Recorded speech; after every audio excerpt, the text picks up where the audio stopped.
Why do black people put so much money on their backs instead of in the bank?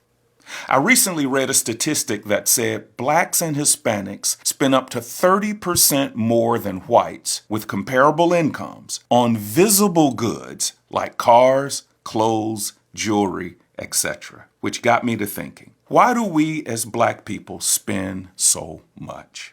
Quick story. After college, I was fortunate enough to be drafted by the New York Giants in the NFL. During my very short stint with the Giants, I noticed something quite interesting. Most of the black players had luxury cars, Benzes, Beamers, Porsches, but most of the white players had regular cars, like pickup trucks, even before they were cool. And some of them just had regular American sedans.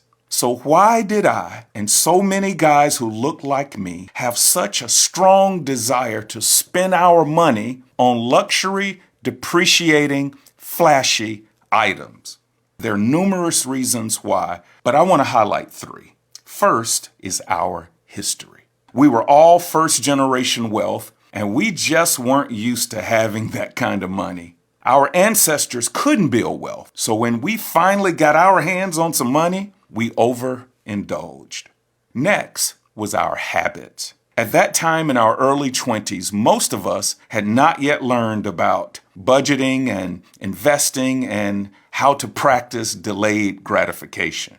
And lastly, our self-esteem. You got to understand, this was the early 1980s, and many of us had experienced a lot of racism, and it hurt our self-worth. So having money and nice stuff was a way to make us feel better about ourselves.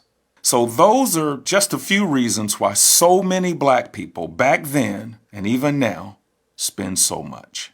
But I believe we are breaking that cycle and we are finally starting to build generational wealth.